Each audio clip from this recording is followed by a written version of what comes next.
My name is Jakob Madsen.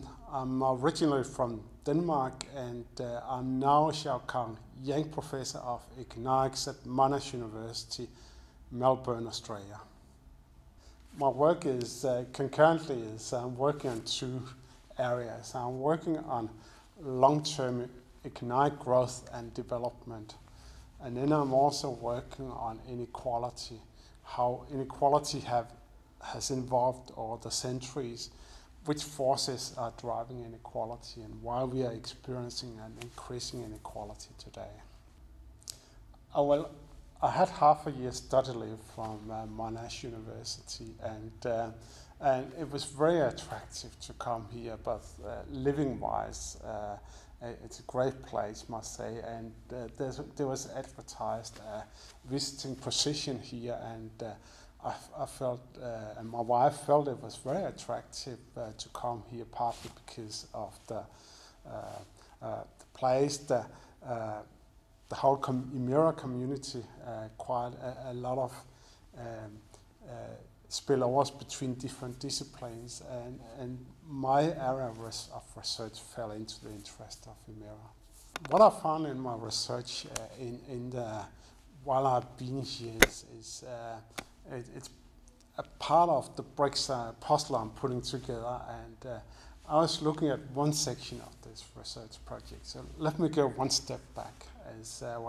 I've been looking at very long run development. We're talking about centuries, and how we transit from being quite a poor community in the Western European countries, where most of our ancestors lived on subsistence level, and then after some centuries they started to grow. We start to experience higher living standard with the increase of technology as a part of the first industrial revolution in England that eventually spread across Europe.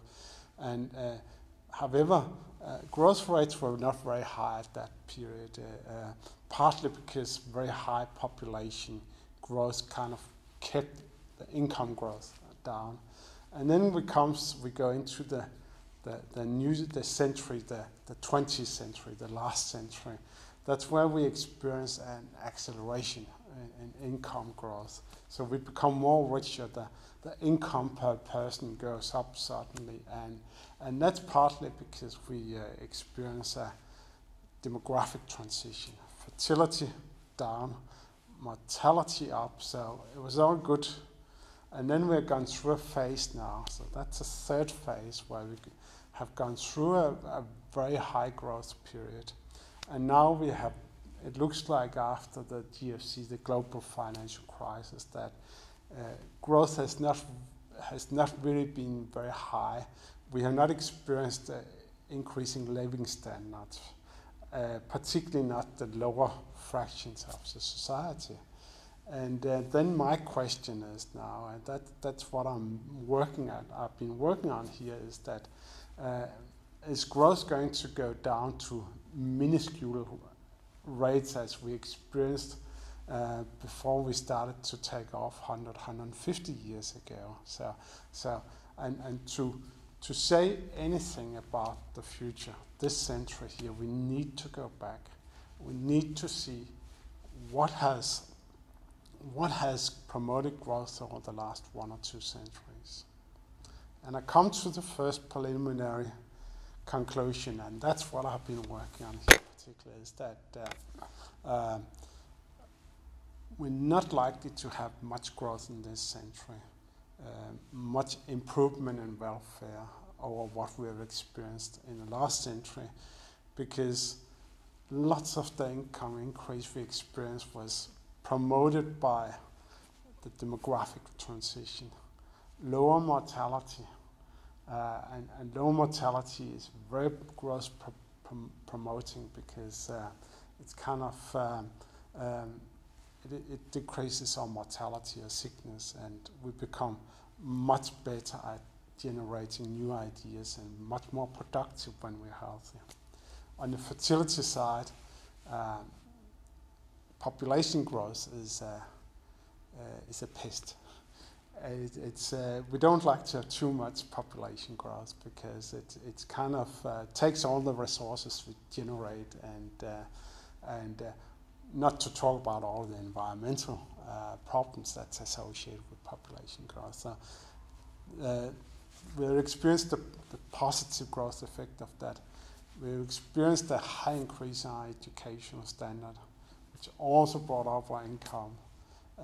So there are many things that really got the income up, but they're all over now. All this that promoted our income increase, it kind of ceased to exist. So in the future, we have to live on the growth that comes from our factors that we've experienced before, and that has to be research and development. But that's not very good because there's kind of, as we call in economics, diminishing returns to research and development. We don't experience